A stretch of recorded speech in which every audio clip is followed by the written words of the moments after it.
तो यहाँ पे आप देखिए, यह है भारत का संसद यानी कि पार्लियामेंट, और इस संसद के दो सदन होते हैं। देखिए आप, पहला होता है लोकसभा और दूसरा होता है राज्यसभा। हेलो दोस्तों, मैं अमरेंद्र आप सभी का स्वागत करता हूं आपके अपने यूट्यूब चैनल जोरिया अकेडमी पे। तो दोस्तों, जैसा कि आप देख पा रहे होंगे कि आज हम इंडियन पॉलिटी में संसद यानी कि पार्लियामेंट से रिलेटेड टॉप 15 क्वेश्चंस को अपनी इस क्लास में करेंगे। और आज की अपनी इस क्लास में मेन फोकस लोकसभा की ओर रहेगा। इसके बाद नेक्स्ट क्लास जो आएगी उसमें हम राज्यसभा से रिलेटेड क्वेश्चंस को करेंगे। तो क्लास को स्टार्ट करने से पहले अभी तक आपने हमारे चैनल को सब्सक्राइब नहीं किया है तो सब्सक्राइब कीजिए और साइड में बने हुए नोटिफिकेशन बेल को भी ऑन कीजिए, जिससे कि आने वाली सभी वीडियो की नोटिफिकेशन आप तक पहुंचे। तो क्लास को स्टार्ट करते हैं और बढ़ते हैं अपने फर्स्ट नंबर क्वेश्चन की ओर। क्वेश्चन नंबर 1 में देखिए आप दिया गया है कि लोकसभा का चुनाव लड़ने के लिए इच्छुक व्यक्ति की न्यूनतम आयु होनी चाहिए। आपको बताना है कि लोकसभा में अगर कोई व्यक्ति चुनाव लड़ना चाहता है तो उसकी न्यूनतम आयु कितनी होनी चाहिए। तो इसका राइट आंसर होगा ऑप्शन नंबर बी, कम से कम 25 वर्ष का होना ही चाहिए। और अगर कोई व्यक्ति राज्यसभा का चुनाव लड़ना चाहता है तो उसकी कम से कम आयु 30 वर्ष होनी चाहिए। और इसी प्रकार से अगर वो व्यक्ति राष्ट्रपति या फिर उपराष्ट्रपति का चुनाव लड़ना चाहता है तो उसकी न्यूनतम आयु 35 वर्ष होनी चाहिए। यहाँ पे आप देखिए कि लोकसभा चुनाव लड़ने के लिए और कौन कौन सी योग्यताएं होनी चाहिए। तो यहाँ पे आप देख सकते हैं कि वो भारत का नागरिक हो, ये पहली योग्यता है। दूसरा, वो पागल एवं दिवालिया ना हो। तीसरी योग्यता ये है कि वो किसी लाभ के पद पर ना हो। और चौथी योग्यता है कि उसकी कम से कम 25 वर्ष आयु होनी चाहिए। ठीक, तो आगे बढ़ते हैं अपने नेक्स्ट क्वेश्चन की ओर। क्वेश्चन नंबर 2 में देखिए आप दिया गया है कि अमेरिका की लोकसभा को किस नाम से जाना जाता है। यहाँ पे आप लोग फटाफट से बताइए कि अमेरिका की जो लोकसभा है उसे किस नाम से जाना जाता है। House of common, senate, Lok Sabha या फिर हाउस ऑफ रिप्रेजेंटेटिव। तो इसका राइट आंसर होगा ऑप्शन नंबर डी, जो हाउस ऑफ रिप्रेजेंटेटिव है, ये लोकसभा अमेरिका वाली लोकसभा को जाना जाता है। यहाँ पे आप समझिए, यह है हमारे भारत देश की संसद, और संसद के 2 सदन होते हैं। संसद के कितने सदन? 2 सदन होते हैं। एक तो होता है लोकसभा और दूसरा होता है राज्यसभा।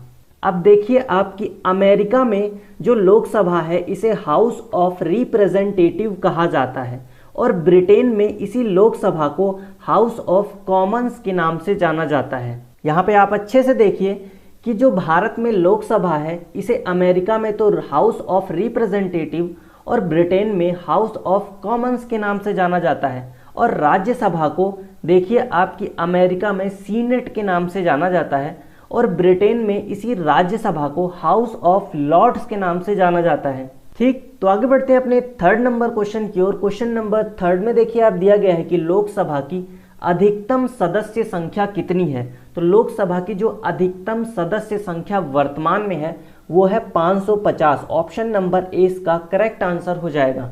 अब आप कहोगे कि सर पहले तो 552 हुआ करती थी लोकसभा की अधिकतम सदस्य संख्या, ये 550 कैसे हो गई? तो यहाँ पे आप देखिए कि 104वां संविधान संशोधन 2020 में होता है, और इस संशोधन के द्वारा एंग्लो इंडियन के लिए जो लोकसभा में 2 सीटें रिजर्व हुआ करती थी उन्हें समाप्त कर दिया गया। यानी कि जो एंग्लो इंडियन रिजर्वेशन था उसे लोकसभा और राज्यों की विधानसभा दोनों में ही खत्म कर दिया गया। तो ये 104वां संविधान संशोधन 2020 में हुआ है, और 2020 से पहले 2 आंग्ल भारतीय समुदाय के लोगों को राष्ट्रपति मनोनीत करते थे।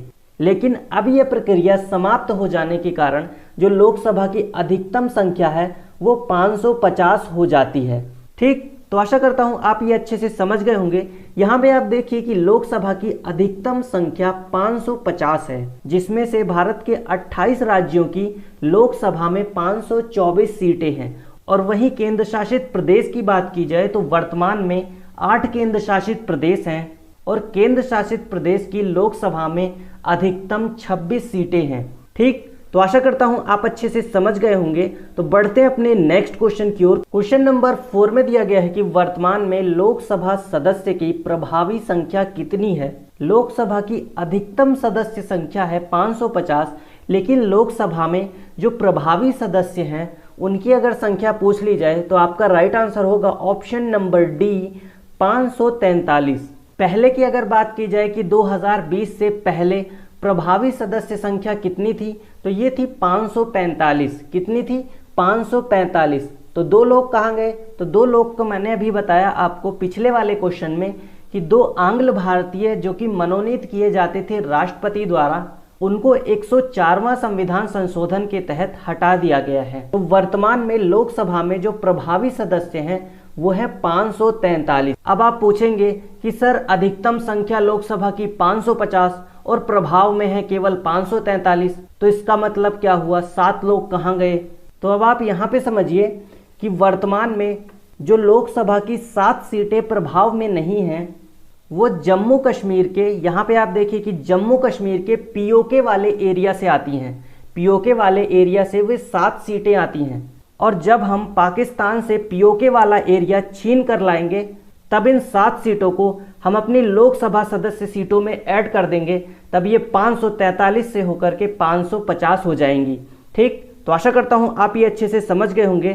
तो और देख लीजिए आपकी कुल जो सीटें हैं वर्तमान में लोकसभा में वो है 543, और राज्यों में मैंने आपको बताया अभी कि 524 हैं, और वर्तमान में केंद्र शासित प्रदेशों में 19 सीटें हैं। तो अब आप पूछेंगे कि सर आपने अभी पिछले वाले क्वेश्चन में यहाँ पे बताया था कि केंद्र शासित प्रदेशों की जो टोटल संख्या है वो तो 26 है, और यहाँ पे आप बता रहे हैं कि सर केंद्र शासित प्रदेशों की जो टोटल संख्या है वो कितनी है? 19 है। तो ये कैसे है सर? तो यहाँ पे आप देखिए कि जब हम पीओके वाले एरिया की 7 सीटों को लाएंगे तो हमने पहले से ही डिसाइड कर रखा है कि हम पीओके को केंद्र शासित प्रदेश बनाएंगे, ना कि राज्य, और इसी में ही 19 में हम 7 को ऐड करेंगे तो वही अधिकतम सदस्य संख्या हो जाएगी केंद्र शासित प्रदेशों की। ठीक, तो यहाँ पे आप देखिए कि वर्तमान में 8 केंद्र शासित प्रदेशों की लोकसभा में कुल 19 सीटें हैं, और यहाँ पे हम समझते हैं कि किस केंद्र शासित प्रदेश की लोकसभा में कितनी सीटें हैं। तो दिल्ली की 7 सीटें हैं, जम्मू कश्मीर की देखिए आप, जम्मू कश्मीर की 5 सीटें हैं, और यूनियन टेरिटरी जो लद्दाख है इसकी 1 सीट है, पुदुचेरी की 1 है, अंडमान और निकोबार की 1 है। यहाँ पे मैंने केवल निकोबार लिखा है, ये पूरा अंडमान और निकोबार की बात हो रही है, तो यहाँ पे 1 सीटें हैं। दादरा एवं नागर हवेली एवं दमन दीव की 2 सीटें हैं। चंडीगढ़ की बात की जाए तो 1 सीट है, और लक्षद्वीप जो कि 8वां केंद्र शासित प्रदेश है इसकी 1 सीटें हैं लोकसभा में। ठीक, तो आशा करता हूँ मेरा समझाया हुआ आपको अच्छे से समझ में आ गया होगा।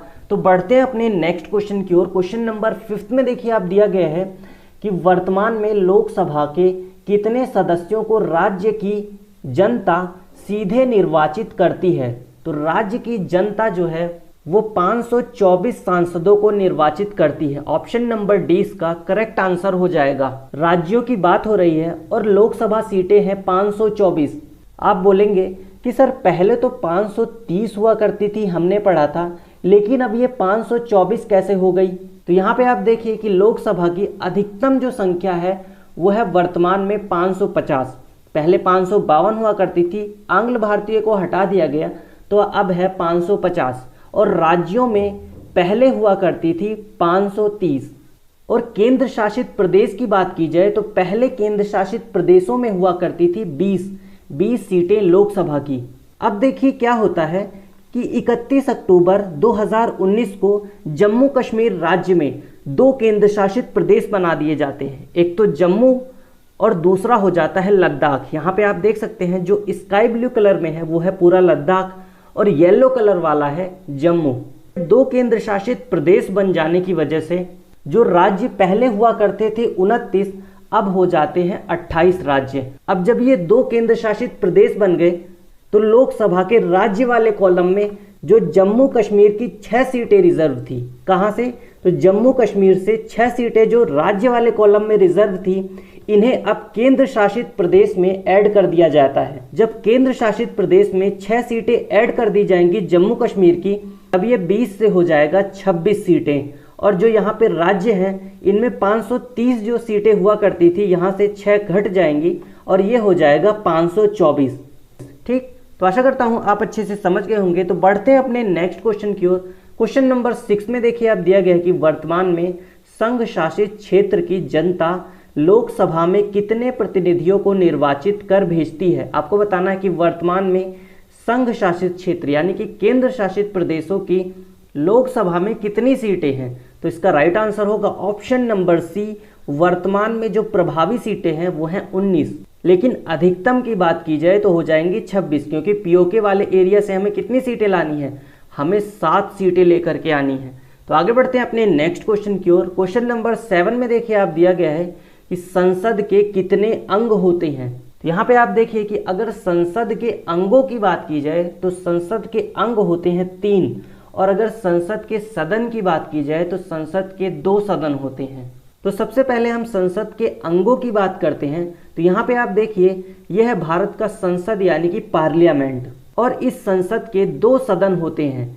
देखिए आप, पहला होता है लोकसभा और दूसरा होता है राज्यसभा। जब संसद के सदनों की बात की जाए तो संसद के 2 सदन कौन कौन से, लोकसभा और दूसरी राज्यसभा। और अगर संसद के अंग की बात की जाए तो संसद के 3 अंग कौन कौन से, पहला लोकसभा, दूसरा राज्यसभा और तीसरा होता है राष्ट्रपति।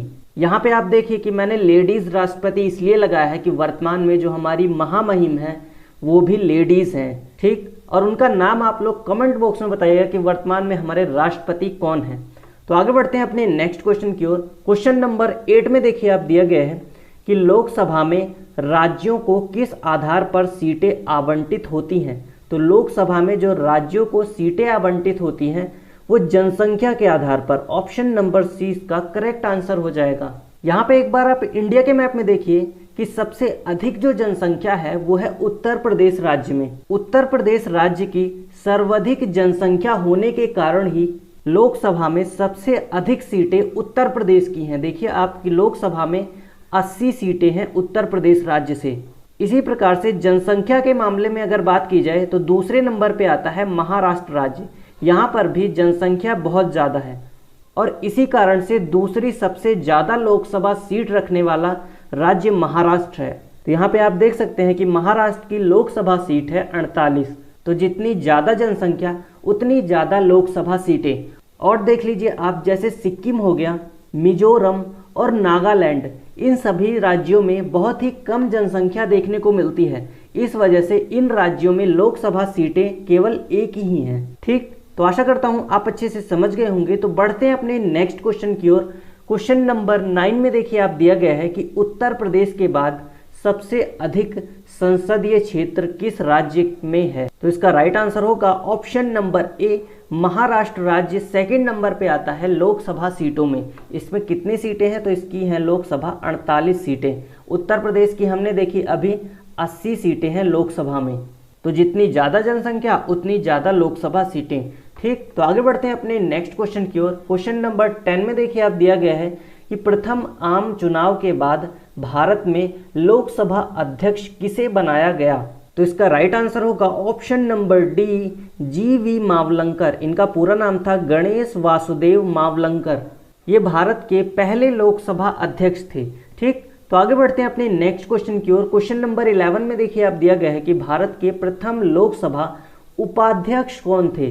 तो अध्यक्ष थे जीवी मावलंकर और उपाध्यक्ष थे अनंत श्याम आयंकर। ऑप्शन नंबर डी इसका करेक्ट आंसर हो जाएगा। और बाद में ये दूसरे लोकसभा अध्यक्ष बनते हैं, कौन, अनंत श्याम आयंकर जी, ठीक। तो आगे बढ़ते हैं अपने नेक्स्ट क्वेश्चन की ओर। क्वेश्चन नंबर 12 में देखिए आप दिया गया है कि लोकसभा के सदस्यों का कार्यकाल कितने वर्ष का होता है।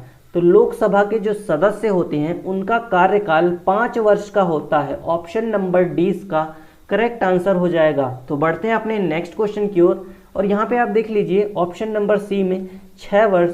तो राज्यसभा के सदस्यों का जो कार्यकाल होता है वो 6 वर्ष का होता है, लेकिन लोकसभा की बात आ जाए तो 5 वर्ष आपका राइट आंसर होगा। तो आगे बढ़ते हैं अब अपने नेक्स्ट क्वेश्चन की ओर। क्वेश्चन नंबर 13 में देखिए आप दिया गया है कि देश की दूसरी महिला लोकसभा अध्यक्ष कौन थी। तो दूसरी महिला लोकसभा अध्यक्ष थी सुमित्रा महाजन। ऑप्शन नंबर 20 का करेक्ट आंसर हो जाएगा। यहाँ पे आप देखिए ये है सुमित्रा महाजन। और अगर पहली महिला लोकसभा अध्यक्ष की बात की जाए तो वो थी मीरा कुमार। यहाँ पे आप देखिए कि ये है मीरा कुमार जो कि पहली महिला लोकसभा अध्यक्ष थी, ठीक। तो आगे बढ़ते हैं अपने नेक्स्ट क्वेश्चन की ओर। क्वेश्चन नंबर 14 में देखिए आप दिया गया है कि 2 लोकसभा अध्यक्ष जिनकी पद पर रहते हुए मृत्यु हो गई, तो इसका राइट आंसर होगा ऑप्शन नंबर ए जीवी मावलंकर एवं जीएमसी बाल योगी। इन दोनों जनों की जो मृत्यु है वो अपने पद पर रहते हुए ही हो गई थी। तो यहाँ पे आप देख सकते हैं सबसे आगे यहाँ पर हैं जीवी मावलंकर जी और दूसरे नंबर पे आप देखिए ये हैं बाल योगी।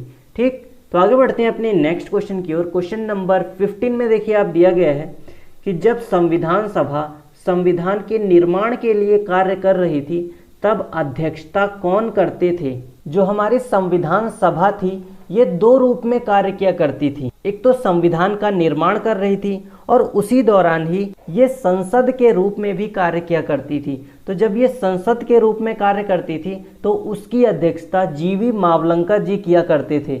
लेकिन जब ये संविधान का निर्माण करती थी तो उस टाइम पे जो अध्यक्षता करते थे वो थे doctor Rajendra Prasad. Option number C इसका करेक्ट आंसर हो जाएगा। ठीक, तो दोस्तों ये थे टॉप 15 क्वेश्चंस इंडियन पॉलिटी से रिलेटेड। आप लोग कमेंट बॉक्स में बताइएगा कि आपको क्लास कैसी लगी। और हाँ, अगर आपको इसकी पीडीएफ चाहिए तो आपको हमारे टेलीग्राम चैनल जोरिया एकेडमी इस पर मिल जाएगा। तो मिलते हैं अपने नेक्स्ट क्लास में, तब तक के लिए जय हिंद जय भारत।